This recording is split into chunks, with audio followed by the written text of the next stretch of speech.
إن الحمد لله نحمده ونستعينه من يهده الله فلا مضل له ومن يضلله فلا هادي له أشهد أن لا إله إلا الله وحده لا شريك له وأشهد أن محمدا عبده ورسوله أما بعد فإن خير الحديث كتاب الله وخير الهدي هدي محمد صلى الله عليه وسلم وشر الأمور محدثاتها وكل بدعة ضلالة وكل ضلالة في النار মহান আল্লাহ সুবহানাহু ওয়া তাআলার দরবারে শুকরিয়া আদায় করছি।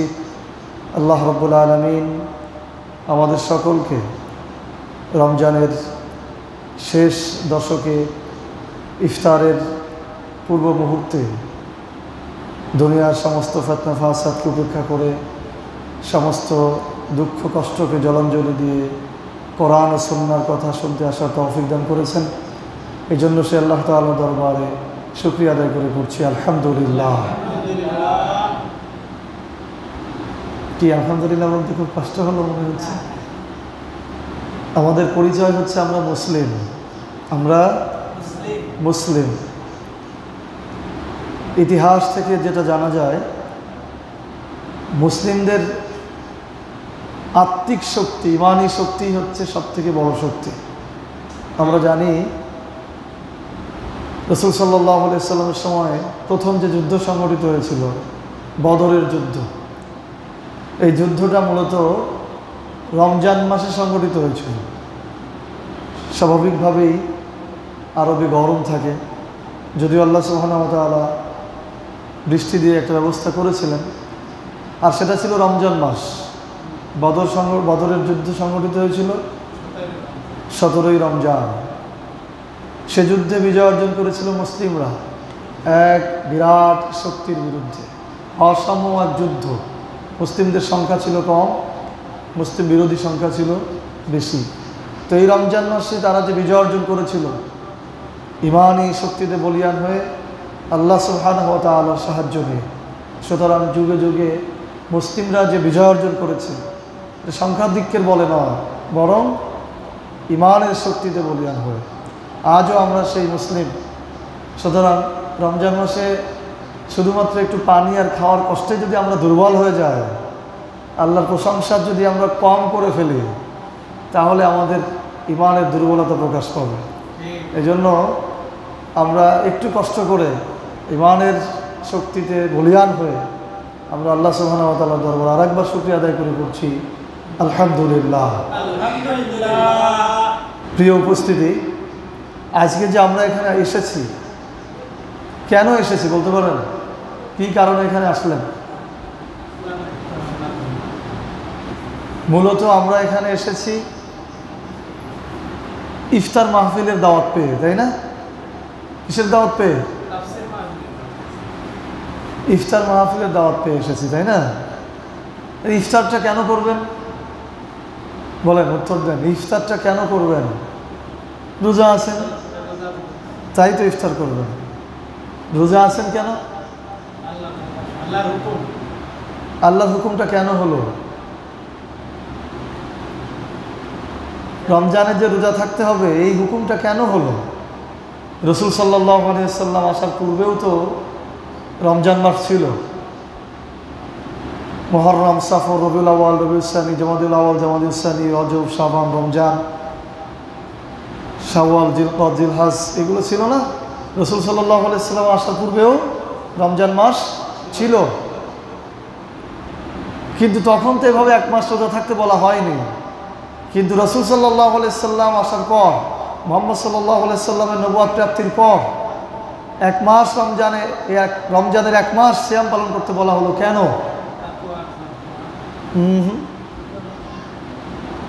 মূলত এই মাসে আল্লাহ সুবহানাহু ওয়া তাআলা কোরআন অবতীর্ণ করেছেন। রমজান মাসে কোরআন অবতীর্ণ করেছেন। এই কোরআনের সম্মানেই, কোরআনের সম্মানার্থেই মূলত আল্লাহ সুবহানাহু ওয়া তাআলা রমজান মাসে সিয়াম পালন করতে বলেছেন। রমজান মাস পূর্বেও ছিল, কিন্তু তখন সিয়াম ফরজ ছিল না। মুহাম্মদ সাল্লাল্লাহু আলাইহি ওয়াসাল্লাম আসার পর, কোরআন অবতীর্ণ হওয়ার পর এই রমজান মাসে সিয়াম পালন করা আবশ্যক হলো। তাহলে মূলত কিসের জন্য? কোরআন অবতীর্ণের জন্য। আজকে 26শে রমজান, কত? তার মানে আজকে আপনারা রাত্রে একটু বেশি ইবাদত করবেন অন্য দিনের চেয়ে, তাই না? আজকেই তো, আজকে যদি 26শে রমজান হয় তো 27শে রাত কবে? আজকে না? ইবাদত কবে করবেন? এই রাত সম্পর্কে আল্লাহ তাআলা কি বলেছেন? ইন্না আনজালনাহু ফি লাইলাতুল কদর, লাইলাতুল কদরি খায়রুম মিন আলফি শাহর, তানাজ্জালুল মালায়েকা ওয়ার রূহ ফিহা বিইذনি রাব্বিহিম মিন কুল্লি আমর, সালামুন হিয়া হাত্তা মাতলাইল ফাজর। আল্লাহ বলছেন ইন্না আনজালনাহু, নিশ্চয়ই আমি অবতীর্ণ করেছি। হু মানে হচ্ছে আনজালনাহু, কোরআনকে ইঙ্গিত করা হচ্ছে, নিশ্চয়ই আমি এই কোরআন অবতীর্ণ করেছি লাইলাতুল কদর, এক সম্মানিত রজনীতে। আমি এই কোরআন অবতীর্ণ করেছি সম্মানিত এক রাতে। আমরা বলি না লাইলাতুল কদরের রাত? আল্লাহ তাআলা প্রশ্ন করছেন ওমা আদরাকা মা লাইলাতুল কদর, হে রাসূল আপনি কি জানেন এই লাইলাতুল কদর? লাইলাতুল কদর এটা কি? খায়রুম মিন আলফি শাহর, এটি 1000 মাসের থেকেও উত্তম। 1000 মাস, 1000 রাতের থেকে, 1000 মাসের থেকেও এই এক রাত উত্তম, শ্রেষ্ঠ। 1000 মাস ইবাদত করলে যে ইবাদত হবে, যে সব পাবেন, সেটাই এক রাত্রে পেয়ে যাবেন। সুবহানাল্লাহ। শুধু এ পর্যন্তই না, এই রাত্রে ফেরেশতারা অবতীর্ণ হয়, রূহ, ফেরেশতাদের যিনি দায়িত্বশীল জিবরাইল আলাইহিস সালাম, দায়িত্বশীল যিনারা আছেন তারা অবতীর্ণ হন এবং ফজরের আগ পর্যন্ত সালাম বর্ষণ করতে থাকেন, শান্তি বর্ষণ করতে থাকেন বান্দাদের উপর। এই যে লাইলাতুল কদরের এত ফজিলত, এত গুরুত্ব কেন হলো বলেন তো? কেন হলো? প্রথমে আল্লাহ তাআলা উত্তর দিয়েছেন ইন্না আনজালনাহু ফি লাইলাতিল কদর, আমি তা অবতীর্ণ করেছি, তা মানে কোরআন অবতীর্ণ করেছি এই কদরের রাত্রে। এই জন্যই এই কদরের রাত 1000 মাসের থেকেও উত্তম। তাহলে আমরা বুঝলাম, জানলাম এই রমজান মাসের সম্মান কেন? কোরআন অবতীর্ণ হয়েছে। এই লাইলাতুল কদরের সম্মান কেন? এই রাতে কোরআন অবতীর্ণ হয়েছে। এই কোরআনের সম্মানে আল্লাহ সুবহানাহু ওয়া তাআলার মাধ্যমে রাসূল সাল্লাল্লাহু আলাইহি ওয়াসাল্লাম বলেছেন রমজান মাস আসলে ফুতিহাত আবওয়াবুল জান্নাহ, জান্নাতের দরজা খুলে দেওয়া হয়। ওয়া গুল্লিকাত আবওয়াবু জাহান্নাম, জাহান্নামের দরজাকে বন্ধ করে দেওয়া হয়। সুবহানাল্লাহি ওয়া বিহামদিহি। কিসের জন্য? রমজানের সম্মানে। রমজানের সম্মানটা কেন ভাই? কোরআনের জন্য। কোরআন অবতীর্ণ হয়েছে এই কারণে।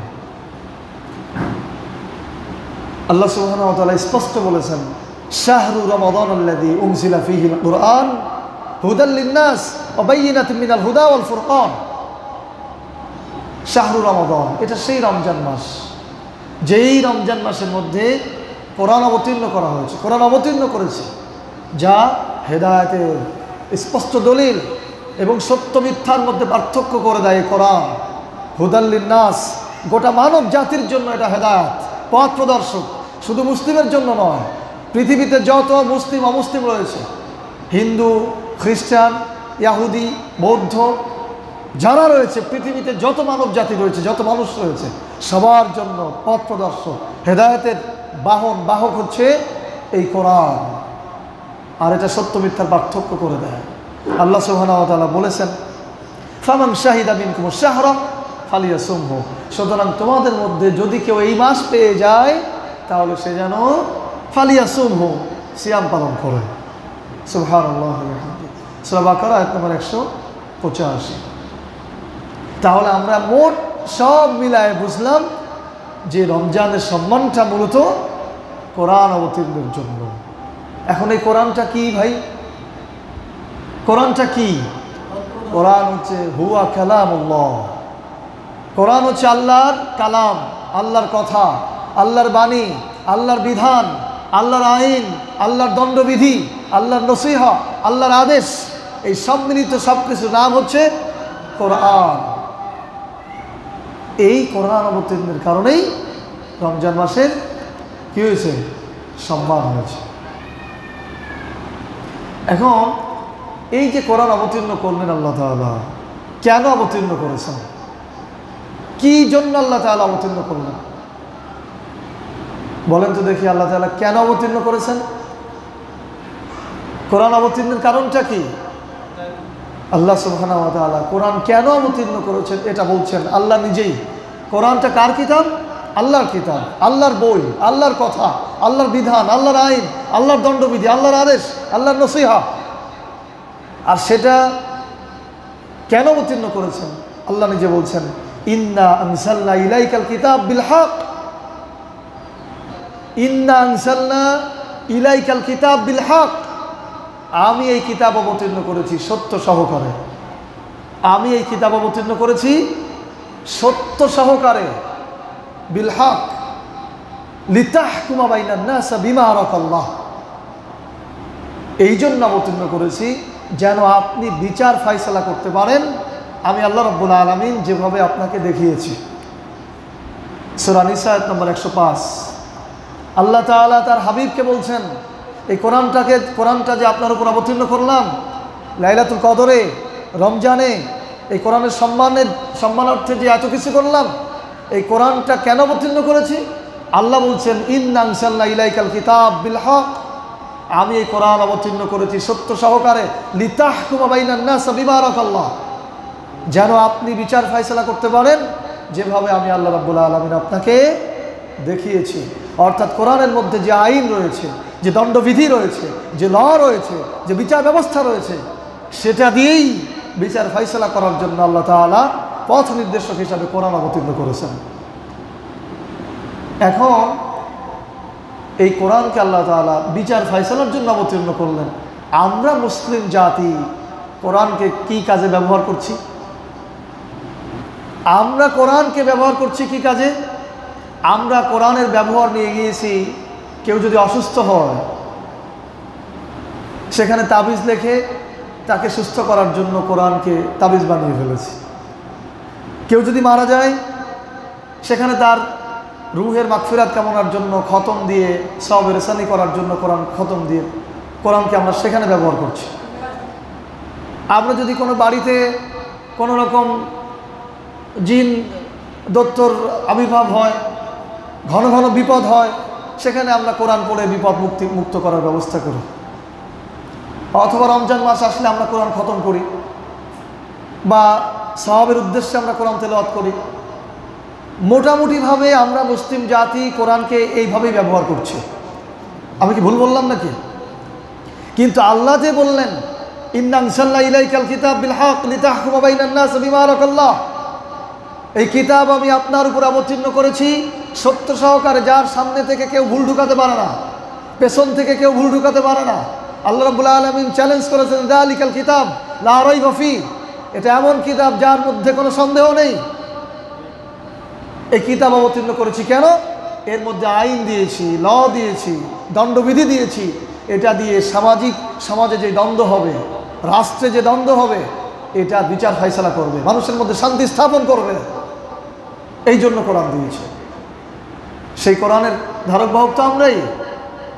আল্লাহ তাআলা বলেছেন, লাউ আনসালনা হাযাল কুরআন আলা জাবালিন লারাআইতাহু খাশিআন মুতাসাদ্দিয়ান মিন খাশিয়াতিল্লাহ। এই কোরআন যদি আমি পাহাড়ের উপর অবতীর্ণ করতাম, তাহলে পাহাড় ভয়ে এর ভার সহ্য করতে না পারে চূর্ণ বিচীর্ণ বিদীর্ণ হয়ে যেত।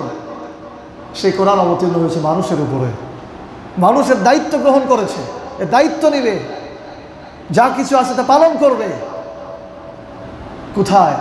আজকে আমরা মুসলিমরা তো কোরআনকে তাবিজের মধ্যে নিয়ে এসেছি, খতমের মধ্যে নিয়ে এসেছি, মৃত মানুষকে আমরা কোরআন পড়ে শোনাচ্ছি। কিন্তু আমাদের আইনের মধ্যে, আমাদের লর মধ্যে, আমাদের বিচার ব্যবস্থার মধ্যে কোরআনের কোনো আইন নেই। রমজান মাস আমরা মনে করি তাকওয়া অবলম্বনের মাস। ঠিক আছে, তাকওয়া অবলম্বনের মাস, সব জায়গায় ইফতার মাহফিল হচ্ছে, শুধু আলোচনা হচ্ছে তাকওয়া অর্জন করুন। প্রশিক্ষণের মাস, সওয়াবের মাস, সব ঠিক আছে। কিন্তু এই রমজানের সম্মান যে কেন হলো? কোরআন অবতীর্ণের জন্য। সেই কোরআনটাকে কি কাজে ব্যবহার করতে হবে, কি কাজে আল্লাহ দিয়েছিলেন, সে ব্যাপারে আমাদের দিক নির্দেশনা খুবই কম। প্রিয় হাজির, আমরা জানলাম কোরআন অবতীর্ণ হয়েছে বিচার ফয়সালা করার জন্য, মানুষের মধ্যে যে দ্বন্দ্ব হবে সেটার একটা সুষ্ঠু সমাধানের জন্য আল্লাহ তাআলা কোরআন অবতীর্ণ করেছেন।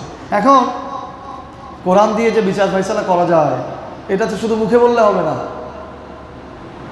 কোরআনের যে আইন গ্রন্থ এটা শুধু আমি বললে তো হবে না, প্রমাণ দিতে হবে।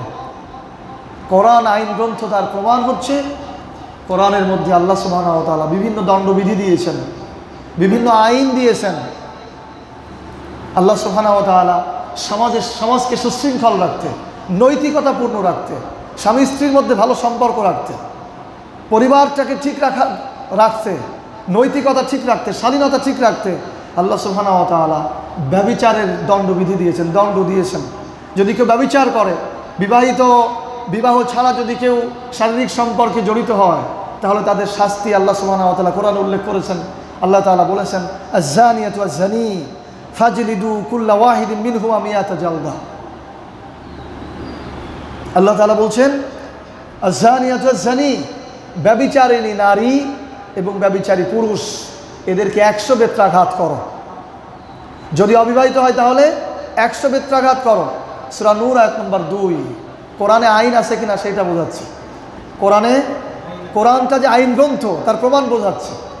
সমাজকে সুশৃঙ্খল রাখতে, সমাজকে স্বাধীনতাপূর্ণ রাখতে, সমাজকে নৈতিকতাপূর্ণ রাখতে, পরিবারকে সুন্দর রাখতে আল্লাহ তাআলা এই জেনা ব্যভিচারের দণ্ড দিয়েছেন, দণ্ডবিধি দিয়েছেন। যদি কোনো অবিবাহিত ছেলে মেয়ে জেনা করে, বিবাহের পূর্বে সম্পর্ক করে শারীরিক সম্পর্কে জড়ায়, তাহলে তাদের শাস্তি হবে আয-যানিয়াতু ওয়াজ-যানী ফাজলিদু কুল্লা ওয়াহিদিন মিনহুমা মিয়াতা জালদা।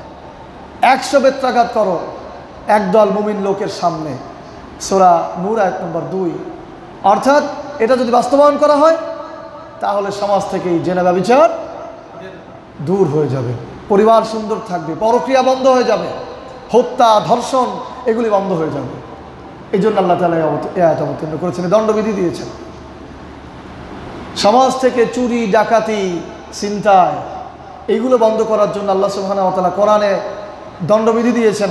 আল্লাহ বলেছেন ওয়াস-সারিকু ওয়াস-সারিকাতু ফাকতাউ আইদিয়াহুমা জাযাআন বিমা কাসাবা নাকালাম মিনাল্লাহ। আল্লাহ বলেছেন পুরুষ চোর এবং নারী চোর, প্রমাণ সাপেক্ষে এদের চুরির মাত্রা অনুযায়ী এদের হাত কেটে দাও। এটি আল্লাহ তাআলার পক্ষ থেকে আদর্শ দণ্ড। সূরা মায়েদা আয়াত নম্বর 38। যদি এটা বাস্তবায়ন করা হয় তাহলে সমাজ থেকে চুরি, দুর্নীতি, ছিনতাই, লুটতরাজ এগুলি বন্ধ হয়ে যাবে। কোরআনটা যে আইন গ্রন্থ সেটা বোঝাচ্ছে, কোরআনের মধ্যে যে আইন আছে সেটা বোঝাচ্ছে।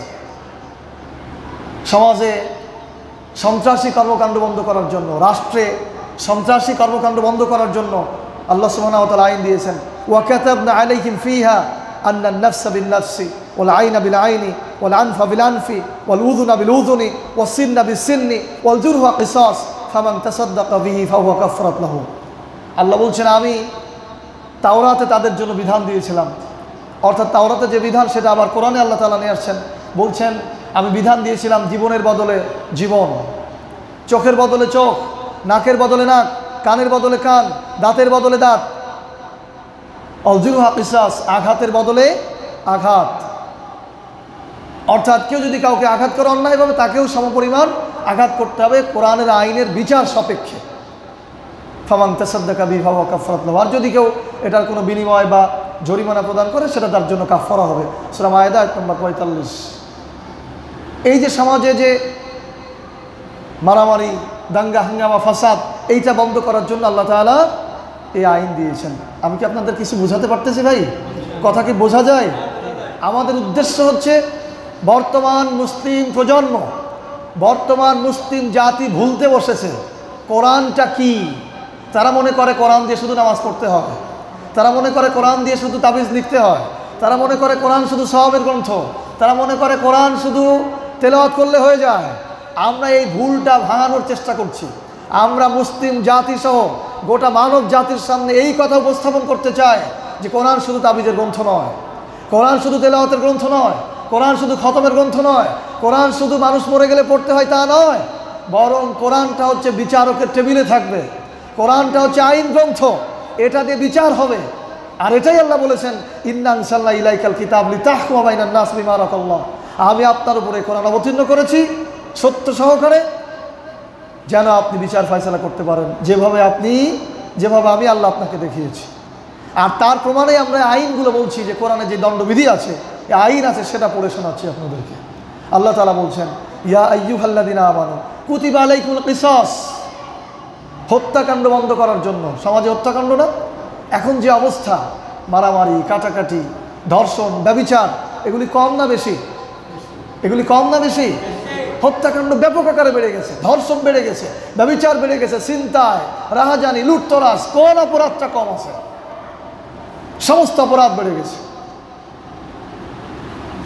কোন মুসলিম কি চায় তার মেয়ে ধর্ষিতা হোক? কোন অমুসলিম কি চায় তার মেয়ে ব্যভিচারিণী হয়ে গর্ভবতী হোক? কোন অমুসলিম চায় তার কষ্ট অর্জিত সম্পদ লুটতরাজ হয়ে যাক, ছিনতাই হয়ে যাক? কোন হিন্দু মানুষ কি চায় যে তার স্ত্রীকে অন্য কেউ নিয়ে যাক? এটা চায়? তার সম্পত্তি লুট হয়ে যাক চায়? কেউ চায় না। কিন্তু আমাদের সমাজ, আমাদের ভূখণ্ড তাই হচ্ছে। কারণ যেগুলি বাস্তবায়ন করলে এই অপরাধ দূর হবে, চুরি, ডাকাতি, ছিনতাই, লুটতরাজ, খুন, ধর্ষণ, ব্যভিচার, এগুলি যে আইনগুলো বাস্তবায়ন করলে বন্ধ হবে, তার একটিও আমাদের দেশে বাস্তবায়ন নেই। সমস্ত সমস্যার সমাধান হচ্ছে কোরআনের আইন।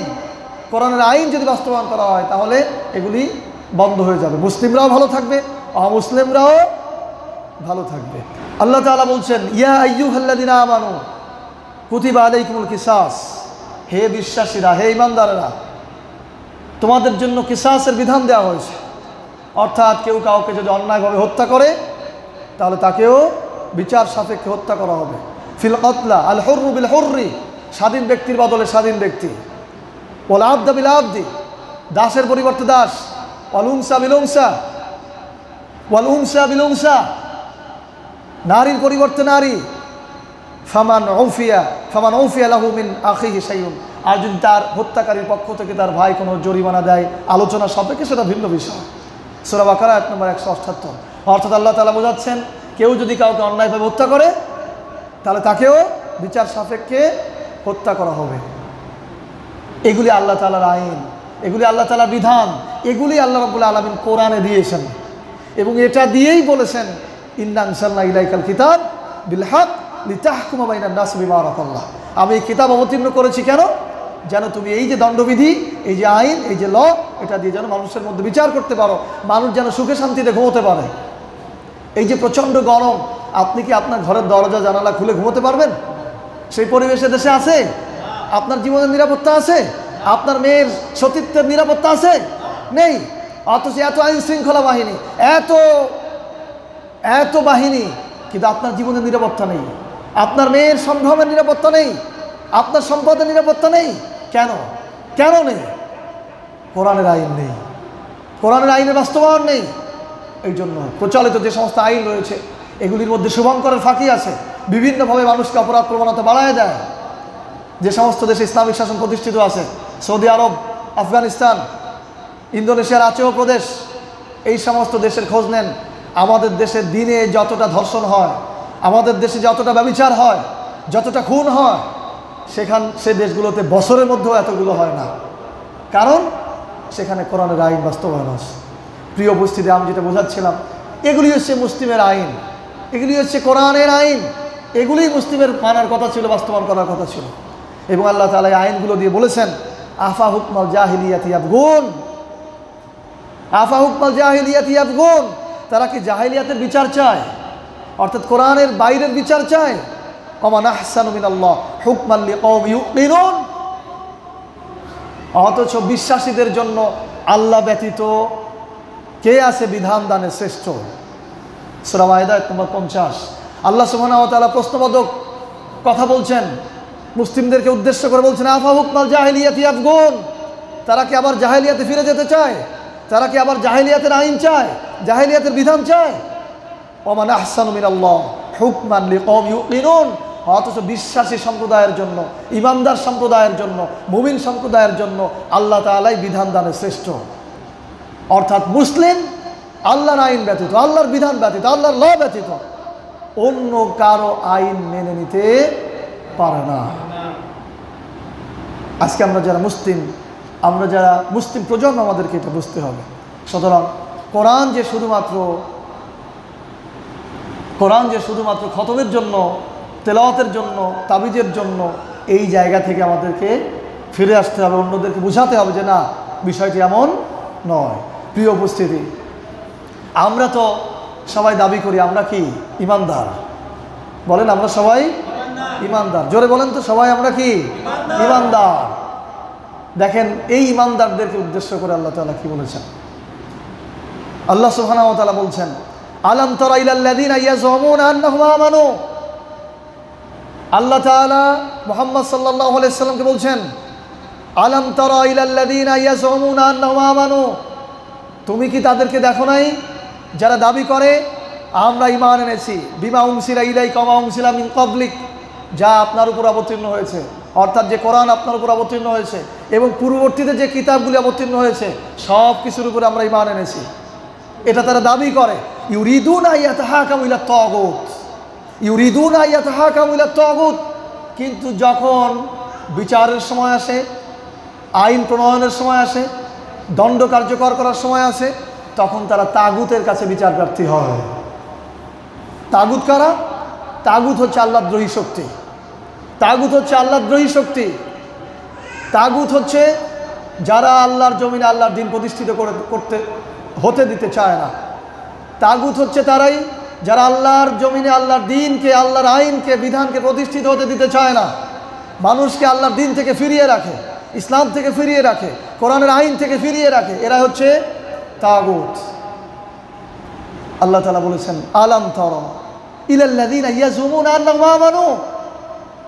তুমি কি তাদেরকে দেখো নাই যারা দাবি করে আমরা ঈমানদার, কিন্তু যখন বিচার ফায়সালার সময় হয় তখন তারা তাগুতের কাছে বিচার প্রার্থী হয়। ওয়াকাদ উমিরু আইয়াকফুরু বিহি। অথচ এই তাগুতকে অস্বীকার করতে বলা হয়েছিল, আল্লাহদ্রোহী শক্তিকে অস্বীকার করতে বলা হয়েছিল। প্রিয় হাজিরিন, আমাদের অবস্থা দেখেন তো সেরকম কিনা। আমরাও তো এরকমই। আমরা দাবি করলাম আমরা কি ঈমানদার। আমি আপনাদেরকে অপমান করার জন্য বলছি না ভাই। আমাদের লেকচার, আমাদের দাওয়াত, আমাদের আহ্বান সারা পৃথিবীর সমস্ত মানুষের জন্য, সমস্ত মুসলিম জাতির জন্য এবং অমুসলিমদের জন্য। আমরা চাই পৃথিবীতে শান্তি প্রতিষ্ঠিত হোক, আমরা চাই আল্লাহর আইন প্রতিষ্ঠিত হোক, আমরা চাই আল্লাহর তাওহীদ প্রতিষ্ঠিত হোক, আমরা চাই আল্লাহর এই তাওহীদের নিচে এসে সকল মানুষ দুনিয়াতে সুখী হোক এবং আখিরাতেও তারা মুক্তি পাক। এটা হচ্ছে আমাদের চাওয়া। কারোর সাথে আমাদের কোনো শত্রুতা নেই। আমরা শুধু ভুল পথে চলে যাওয়া মানুষদেরকে ফেরাতে চাই। সুতরাং কাউকে অপমান করা, ছোট করা, কারো বিরোধিতা করা, কারোর সাথে শত্রুতা করা, এরকম কোনো ইচ্ছা আমার নেই। আমরা দাবি করলাম ঈমানদার। শুধু আপনারাই না, আপনাদের মতো বাংলাদেশে যত মুসলিম আছে, যদি প্রশ্ন করা হয় আপনারা কি ঈমানদার, সবাই উত্তর দেবে আমরা ঈমানদার। এই ঠিক এভাবেই তারাও বলতো। আল্লাহ তাআলা আরবের যে সমস্ত লোকদের উদ্দেশ্যে এই আয়াত অবতীর্ণ করেছিলেন, তারাও বলতো আমরা ঈমানদার। তারা যে প্রকৃত ঈমানদার নয় সেটা প্রমাণের জন্যই আল্লাহ বলেছেন, আলাম তারা ইলাল্লাযীনা ইয়াযুমুনা আন্নাহুম আমানু। তুমি কি তাদেরকে দেখোনি যারা দাবি করে আমরা ঈমানদার, অথচ যখন তাদের বিচার ফায়সালার সময় আসে তখন তারা তাগুতের কাছে বিচার প্রার্থী হয়, আল্লাহদ্রোহী শক্তির কাছে বিচার প্রার্থী হয়। আল্লাহ তাআলা বলছেন, ওয়াইদা কিলা লাহুম তাআলাউ ইলা মা আনজালাল্লাহ ইলার রাসূল রাআইতাল মুনাফিকিনা ইয়াসুদ্দুনা আনকা সুদুদ। আল্লাহ বলছেন, যখন তাদেরকে বলা হয় তোমরা আল্লাহর দিকে ফিরে আসো, অর্থাৎ আল্লাহর আইনের দিকে ফিরে আসো, রসুলের আদর্শের দিকে ফিরে আসো, রসুলের দেখানো জীবন ব্যবস্থার দিকে ফিরে আসো, রসুলের শাসন ব্যবস্থার দিকে ফিরে আসো, তখন রাআইতাল মুনাফিকিন, মুনাফিকদেরকে দেখবে, ইয়াসুদ্দুনা আনকা সুদুদ, তারা তাদের মুখকে একেবারে এই জায়গা থেকে ফিরিয়ে নিয়েছে, কোনোভাবেই তারা এদিকে আসতে চায় না। সূরা নিসা 1 নম্বর 60-61। প্রিয় ভাইরা, মুনাফিক কারা হয়? কাফিররা কি মুনাফিক হয়? মুনাফিক হয় ইসলাম গ্রহণ করার পর। কাফিররা কখনো মুনাফিক হতে পারে না, কারণ তারা তো অস্বীকার করেছে, তারা তো আল্লাহকেই মানে না, কোরআনকেই মানে না, ওরা কাফের। কিন্তু মুনাফিক হয় কারা? যারা ইসলাম গ্রহণ করেছে, যারা দ্বিচরিত্রের অধিকারী, যাদের মধ্যে কপটতা আসে, যারা উভয় দিকে থাকে, যারা ইমানদারদের সাথেও থাকে, তাগুতের সাথেও থাকে, যারা আল্লাহর কোরআনের পথেও থাকতে চায়, আবার আল্লাহদ্রোহী শক্তির সাথেও থাকতে চায়। এরা হচ্ছে কি? মুনাফিক। আল্লাহ তাআলা তাদের কথাই বলেছেন, রাআইতাল মুনাফিকিন, মুনাফিকদেরকে দেখবে যখন ওয়াইদা কিলা লাহুম তাআলাউ, যখন তাদেরকে বলা হবে তোমরা আসো, ইলা মা আনসালাল্লাহু ইলা রাসূল, আল্লাহ যা অবতীর্ণ করেছেন। আল্লাহ অবতীর্ণ করেছেন কি? এই যে এতক্ষণ যে দণ্ডবিধি পড়ে শোনালাম, এই দিকে তোমরা আসো, এই বিচার ব্যবস্থার দিকে আসো। তখন মুনাফিকদেরকে দেখবে তারা একেবারে মুখ ফিরিয়ে নিয়েছে, তারা একেবারে মুখ ফিরিয়ে নিয়েছে। সুতরাং আজকে যারা কোরআনের আইন ব্যবস্থা থেকে দূরে সরে আসছে, এ ব্যাপারে যাদের কোনো প্রচেষ্টা নেই, আল্লাহ সুবহানাহু ওয়া তাআলা তাদেরকে মুনাফিক হিসাবে সাব্যস্ত করতে চেয়েছেন। আল্লাহ তাআলা আমাদের এই জায়গা থেকে ফিরে আসার তৌফিক দান করুন, আমিন। কষ্ট হচ্ছে আপনাদের? বিরক্তি বোধ হচ্ছে? বুঝতে কষ্ট হচ্ছে? আমাদের লেকচারগুলো এরকমই ভাই, এই জন্য আমরা সব জায়গায় লেকচার দিতে যাইও না। কারণ আমাদের দেশে প্রচলিত যেভাবে ওয়াজ মাহফিল হয়, সুর, গল্প, আমরা এইগুলো দিতে চাই না। কারণ এটা তো দীর্ঘ বছর হলো, জাতিকে একটা জায়গায় দাঁড় করাতে হবে, জাতির মধ্যে একটা সমঝ দিতে হবে, একটা বুঝ দিতে হবে যে অবস্থায় তোমরা আছো এই অবস্থায় থাকার কথা ছিল না। আর এই কথাগুলো সুরে সুরে বলতে গেলে 3-4 ঘন্টা লাগবে। এই জন্য আমরা এভাবে বলার চেষ্টা করি। প্রিয় উপস্থিতি, আমরা কোরআনের আমাদের অবস্থাটা কি? কোরআন কেন্দ্রিক আমাদের অবস্থাটা কি? আমরা কোরআনের অর্ধেক মানি আর অর্ধেক মানি না। যেমন বাংলাদেশে এখনও কিছু লোক নামাজ পড়ে, এখনও কিছু মহিলা পর্দা করে, এখনও কিছু লোক জিকির আজগার তাসবিহ করে, এখনও কিছু লোক কোরআন তেলাওয়াত করে। তাহলে কোরআনের মধ্যে সলাতের কথা আছে, সিয়ামের কথা আছে, হজ্জের কথা আছে, জাকাতের কথা আছে। এগুলো কিছু কিছু এখনও কিছু মানুষেরা করে।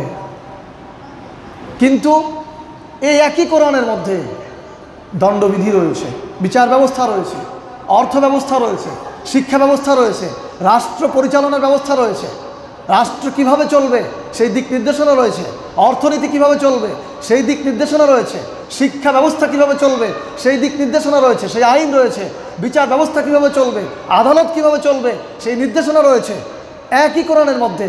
এই 6636 বা 6666 বা 114টা সূরার মধ্যে যেভাবে নামাজের কথা রয়েছে, ঠিক একইভাবে বিচারের কথা রয়েছে, যেভাবে হজের কথা রয়েছে, ঠিক একইভাবে জিহাদের কথা রয়েছে, যেভাবে জিকিরের কথা রয়েছে, ঠিক একইভাবে কিতালের কথা রয়েছে, যেভাবে দান সৎকার কথা রয়েছে, ঠিক একইভাবে অর্থ ব্যবস্থা, ব্যাংক ব্যবস্থার কথা রয়েছে। দুঃখজনক হলো আমরা মুসলিমরা জিকিরের আয়াতকে মেনে নিয়েছি, কোরআন তেলাওয়াতের আয়াতকে মেনে নিয়েছি, নামাজের আয়াতকে মেনে নিয়েছি, কিন্তু যে আয়াতে আল্লাহ তাআলা কোরআনের আইনের দিকে আসতে বলেছেন, যে আয়াতে আল্লাহ তাআলা ন্যায় প্রতিষ্ঠার জন্য, বাতিলের বিরোধিতা করার জন্য, বাতিলকে উচিত শিক্ষা দেওয়ার জন্য জিহাদের কথা বলেছেন, কিতালের কথা বলেছেন, আমরা কিন্তু সেইগুলো মানতে পারিনি। তার মানে আমরা কিতাবের অর্ধেক মেনেছি আর অর্ধেক মানিনি, ছেড়ে দিয়েছি। ঠিক এই একই কথা আল্লাহ সুবহানাহু ওয়া তাআলা বলেছেন। এই অর্ধেক মানার কারণে পরিণতি কি হয় সেই পরিণতির কথা আল্লাহ তাআলা বলছেন। আল্লাহ বলেছেন, আফাতুমিনুনা বিবাদিল কিতাব ওয়া তাকফুরুনা বিবাদ, আফাতুমিনুনা বিবাদিল কিতাব ওয়া তাকফুরুনা বিবাদ। তারা কি কিতাবের কিছু অংশ মেনে নিয়েছে, কিছু অংশ মানে আর কিছু অংশ ছেড়ে দিয়েছে? আমাদের সাথে মিলান তো, আমরা কিতাবের কি পুরো অংশ মেনে নিয়েছি? মানে নেই, আমরা অর্ধেক মেনেছি আর অর্ধেক ছেড়ে দিয়েছি। নামাজ পড়ছি, কিন্তু ওই যে কিসাসের বিধান আল্লাহ দিয়েছেন, আইন দিয়েছেন, ল দিয়েছেন, সেটা কিন্তু আমরা মানিনি। কাজে আমরা কোরআনের অর্ধেক মেনেছি আর অর্ধেক মানিনি। এইরকম লোকদের কথাই আল্লাহ বলছেন, আফাতুমিনুনা বিবাদিল কিতাব ওয়া তাকফুরুনা বিবাদ। তারা কি কিতাবের কিছু অংশ মানে আর কিছু অংশ ছেড়ে দেয়? আর যারা এরকম করে আল্লাহ বলছেন, ফামা জাযাউ মান ইয়াফআল যালিকা মিনকুম ইল্লা খিযু ফিল হায়াতিদ দুনিয়া ওয়া ইয়াউমাল কিয়ামাহ ইয়ারদুনা ইলা আসাদ্দিল আযাব।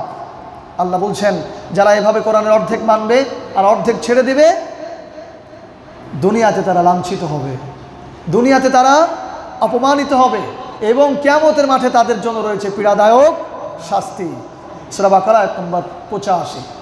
প্রিয় উপস্থিতি, আজকে চিন্তা করেন, যেই মুসলিম জাতি, শ্রেষ্ঠ জাতি, যাদেরকে উদ্দেশ্য করে আল্লাহ সুবহানাহু ওয়া তাআলা বলেছেন, কুনতুম খায়রা উম্মাহ উখরিজাত লিন-নাস তা'মুরুনা বিল মা'রুফ ওয়া তানহাউনা আনিল মুনকার। তোমরাই হচ্ছে শ্রেষ্ঠ জাতি, তোমাদেরকে বের করা হয়েছে গোটা মানব জাতির জন্য। তোমরা সৎ কাজে আদেশ করবে, অসৎ কাজে নিষেধ করবে। যেই জাতি শ্রেষ্ঠ, যেই জাতির আদর্শ আইডল মুহাম্মদুর রাসূলুল্লাহ সাল্লাল্লাহু আলাইহি ওয়াসাল্লাম, লাকাদ কানা লাকুম ফি রাসূলিল্লাহি উসওয়াতুন হাসানাহ লিমান কানা ইয়ারজু লিকা আল্লাহ। যারা আল্লাহর সাক্ষাৎ কামনা করে সেই জাতির জন্য একমাত্র আদর্শ মুহাম্মদ সাল্লাল্লাহু আলাইহি ওয়াসাল্লামের আদর্শ। ইন্নাদ দীনা ইনদাল্লাহিল ইসলাম। যাদের একটি মনোনীত জীবন ব্যবস্থা রয়েছে, মনোনীত একটি শাসন ব্যবস্থা রয়েছে, মনোনীত একটি রাষ্ট্রনীতি রয়েছে আল্লাহ সুবহানাহু ওয়া তাআলার নিকট, যেটা মনোনীত সেটি হচ্ছে ইসলাম।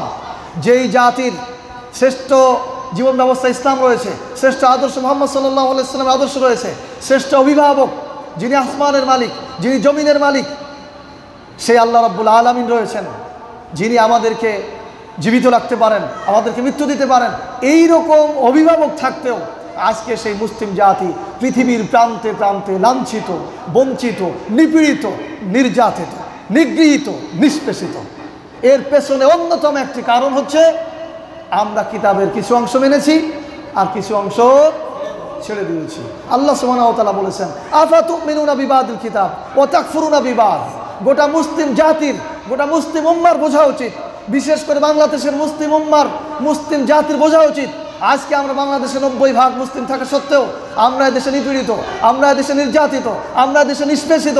আমাদের বোনদের সম্ভ্রম নষ্ট করে অমুসলিমেরা, আমাদের বোনদের ভালোবাসা নিয়ে অমুসলিম ছেলেরা সিনেমিনি খেলে, আমাদের বোনদেরকে লাভ জিহাদের নামে তারা অমুসলিম করার চেষ্টা করছে এই মুসলিম দেশে। অথচ আমরা ইসলাম শ্রেষ্ঠ জাতি, আমরা ইসলাম শ্রেষ্ঠ। আজকে আমরা অপমানিত কেন হচ্ছি, আমরা লাঞ্ছিত কেন হচ্ছি? আমরা কোরআনের কিছু অংশ মেনেছি আর কিছু অংশ ছেড়ে দিয়েছি। আমরা এখান থেকে যতদিন পর্যন্ত ফিরে আসতে না পারবো ততদিন পর্যন্ত আমাদেরকে এই নিপীড়িত, নিগৃহীতর মধ্যেই থাকতে হবে। প্রিয় উপস্থিতি, আমাদের দায়িত্ব হচ্ছে এই যে আমরা যে কথাগুলি শুনলাম, এই কথাগুলি আমরা মানুষের কাছে প্রচার করব। এই যে কজন শুনলেন, আমরা মানুষের কাছে প্রচার করব যে কোরআন, এই যে রমজান মাস, আমি আপনাদেরকে আবার উপসংহারে নিয়ে আসছি। রমজান মাসে শুধু তাকওয়া এটা নয়, তাকওয়া তো অবলম্বন করবেনই, কিন্তু রমজানের সম্মান এসেছে কোরআন থেকে, কোরআন অবতীর্ণ হয়েছে এই জন্য। সুতরাং আমাদেরকে কোরআন মানতে হবে, পরিপূর্ণভাবে মানতে হবে। কোরআনের যত বিধিবিধান রয়েছে সমস্ত কিছু মানতে হবে। শুধুমাত্র রাজনৈতিক কারণে, বিভিন্ন কারণে আমরা কোরআনের এক অংশ মানব আর এক অংশ ছেড়ে দেব, তাহলে আমরা মুনাফিক হব। আমাদেরকে আল্লাহ শাস্তি দান করবেন, দুনিয়াতে লাঞ্ছনা দেবেন, আখিরাতে আমাদের জন্য শাস্তি রাখবেন। এইভাবে আমাদের তরুণ ভাই যারা আছে, যুবক ভাই যারা আছে, তাদেরকে আমরা বুঝাবো যে তোমরা কোরআনটাকে পরিপূর্ণভাবে মেনে নাও। আর একটি দাওয়াত আমরা প্রচার করব, সেটি হচ্ছে কোরআন অনুবাদ সহ পড়ব। কোরআন যদি এমনি পড়া হয় তাহলে সওয়াব হবে, প্রত্যেক হরফে 10 নেকি তো পাবেনই, কোরআনের সম্মানার্থে, কোরআনের মর্যাদা এজন্য পাবেন। কিন্তু অনুবাদ সহ যদি না পড়েন তাহলে কোরআন আপনাকে কি বলছে এটা আপনি বুঝতে পারবেন না। আল্লাহ তাআলা বলেছেন, ওয়ালাকাদ ইয়াসসারনাল কোরআন লিযিকরি ফাহাল মিন মুদ্দাকির। আমি শেষ করে দেবো, আমি ঘড়ি দেখতেছি, সমস্যা নেই। ওয়ালাকাদ ইয়াসসারনাল কোরআন লিযিকরি ফাহাল মিন মুদ্দাকির। আমি এই কোরআনকে অবতীর্ণ করেছি, আমি এই কোরআনকে সহজ করে দিয়েছি, আসো কি কেউ উপদেশ গ্রহণকারী? আল্লাহ তাআলা উপদেশ গ্রহণের জন্য ডাকছেন। সূরা নাহলের মধ্যে আল্লাহ তাআলা একই আয়াত 3 বার বলেছেন, ওয়ালাকাদ ইয়াসসারনাল কোরআন লিযিকরি ফাহাল মিন মুদ্দাকির, ওয়ালাকাদ ইয়াসসারনাল কোরআন লিযিকরি ফাহাল মিন মুদ্দাকির, ওয়ালাকাদ ইয়াসসারনাল কোরআন লিযিকরি ফাহাল মিন মুদ্দাকির। আমি এই কোরআনকে অবতীর্ণ করেছি, সহজ করে দিয়েছি, আসো কি কেউ উপদেশ গ্রহণকারী? কোরআন থেকে যদি উপদেশ গ্রহণ করতে হয় তাহলে কোরআনের অনুবাদ করতে হবে। আল্লাহ তাআলা আমাকে কি বলেছেন সেটা আমাকে বুঝতে হবে, তাহলেই আমরা কোরআনের যথার্থতা বুঝতে পারবো। অন্যথায় আমরা পড়ে যাব, সব হবে, কিন্তু আসলে কোরআন আমরা বাস্তবায়ন করতে পারবো না। আমরা মুসলিমদের সামনে কোরআন উপস্থাপন করব যে কোরআন, আল কোরআন হুদাল লিন্নাস, আল কোরআন হুদাল লিল মুসলিমুন নয়। কোরআন শুধুমাত্র মুসলিমদের জন্য অবতীর্ণ হয়েছে তা নয়, আল্লাহ এমন স্বার্থপর নন, বরং কোরআন গোটা মানব জাতির জন্য অবতীর্ণ হয়েছে, গোটা মানব জাতির জন্য হেদায়েত। সুতরাং কোনো অমুসলিমও যদি কোরআনকে মেনে নেয়, কোনো অমুসলিম দেশও যদি এই কোরআনের বিধানকে মেনে নেয়, তাহলে তারাও সুখে শান্তিতে বসবাস করবে, তারাও হত্যার শিকার হবে না, তাদের নারীও ধর্ষিত হবে না, তাদের সম্পদও লুণ্ঠিত হবে না। প্রিয় ভাইরা, প্রিয় মুরব্বীরা, আজকে আমাদের দায়িত্ব হবে ম্যান টু ম্যান, প্রত্যেক তরুণের কাছে, প্রত্যেক যুবকের কাছে, প্রত্যেক মুসলিমের কাছে এই দাওয়াত পৌঁছানো। কোরআন একটি বিচার গ্রন্থ, কোরআন একটি আইন গ্রন্থ। কোরআনে আল্লাহ তাআলা ল দিয়েছেন, আইন দিয়েছেন, এটা দিয়েই বিচার ফায়সালা করতে হবে। তাহলে এই পৃথিবীতে শান্তি বর্ষিত হবে, আমরাও মুমিন হতে পারবো। কারণ যতদিন পর্যন্ত ইসলামিক শাসন প্রতিষ্ঠিত না হবে, কোরআনিক আইন প্রতিষ্ঠিত না হবে, ততদিন পর্যন্ত পরিপূর্ণভাবে আপনি ইসলাম পালন করতে পারবেন না। যেমন ধরুন, কোনো মানুষ কি চায়, কোনো মুসলিম কি চায় যে আমি সুদ খাবো? চায় না। কারণ রাসূল বলেছেন সুদ হচ্ছে, না লাগবে না, সুদ হচ্ছে ভয়াবহ একটি মারাত্মক সামাজিক অপরাধ। যে ব্যক্তি সুদ গ্রহণ করবে, আল্লাহ রাসূল বলেছেন সুদের হচ্ছে 70 প্রকার গুনাহ। তার মধ্যে সব থেকে নিম্ন যেটা অপরাধ ধরা হয়, নিজের মায়ের সাথে জেনা করা। কোনো মানুষ কি চায় নিজের মায়ের সাথে জেনা করার মতো গুনাহ করতে? অমুসলিমরাও তো চাইবে না। কিন্তু আজকে এই কোরআনিক শাসন প্রতিষ্ঠিত না থাকার কারণে আপনি ইচ্ছাই হোক অনিচ্ছাই হোক সুদের সাথে জড়িত হয়ে যাবেন। অথচ কোরআনে আল্লাহ বলেছেন, ইয়া আইয়ুহাল্লাযীনা আমানুত্তাকুল্লাহ ওয়া দারু মা বাকিয়া মিনার রিবা ইন কুনতুম মুমিনিন ফাইন লাম তাফআলু ফা'যানু বিহারবিন মিনাল্লাহি ওয়া রাসূলিহি। হে ঈমানদারেরা, তোমরা আল্লাহকে ভয় করো এবং সুদের কারবার ছেড়ে দাও, সুদের ব্যবসা ছেড়ে দাও, সুদের লেনদেন ছেড়ে দাও। যদি না ছাড়ো, আল্লাহ এবং তার রাসূলের বিরুদ্ধে যুদ্ধের জন্য প্রস্তুত হয়ে যাও। তাহলে যে ব্যক্তি, যারা, যে জাতি সুদের সাথে সম্পৃক্ত হয়, আল্লাহ এবং তার রাসূলের বিরুদ্ধে যুদ্ধের জন্য প্রস্তুত হয়, তাহলে তাদেরকে আল্লাহর সাথে সম্পর্ক থাকবে? থাকবে না। আজকে এত কিছু জানার পরেও আমরা সুদের সাথে জড়িত হচ্ছি কেন? রাষ্ট্রীয়ভাবে ইসলামিক আইন নেই, অর্থব্যবস্থা ইসলামের উপরে অর্থব্যবস্থা ইসলামের ভিত্তির উপরে দাঁড়িয়ে নেই। এই জন্য আমরা সুদের মধ্যে জড়িত হয়ে যাচ্ছি। প্রিয় ভাইয়েরা, আজকে আমাদের দাওয়াতি কাজ করতে হবে, মুসলিম অমুসলিম সবাইকে বোঝাতে হবে কোরআনই সমাধান, কোরআনই আইন গ্রন্থ। কোরআনের মাধ্যমেই আমরা পৃথিবীতে সুখী হতে পারি, সামাজিকভাবে, রাষ্ট্রীয়ভাবে, ব্যক্তিগতভাবে, পারিবারিকভাবে, এবং পরকালেও আমরা নাজাত পেয়ে জান্নাতে যেতে পারি। আল্লাহ সুবহানাহু ওয়া তাআলা আমাদেরকে আজকের এই যে লাইলাতুল কদরের যে শিক্ষা, এই রাতে যে কোরআন অবতীর্ণ হয়েছে, এই সম্মানে যে আল্লাহ তাআলা হাজার মাসের থেকে উত্তম ইবাদত দিয়েছেন, এবং কোরআনের যে সম্মানে রমজানে আল্লাহ তাআলা জান্নাতের দরজা খুলে দিয়েছেন, কোরআনকে যথাযথভাবে সেই সম্মান দেওয়ার এবং কোরআন যে উপদেশ আমাদেরকে দিয়েছে সেই উপদেশ গ্রহণ করে বাকি জীবন পরিচালনা করার এবং রাষ্ট্রীয়ভাবে ইসলামী শাসন প্রতিষ্ঠিত করার তৌফিক দান করুন। আমিন। সুবহানাকাল্লাহুম্মা ওয়া বিহামদিক আশহাদু আল্লা ইলাহা ইল্লা আনতা আস্তাগফিরুকা ওয়া আতুবু ইলাইক।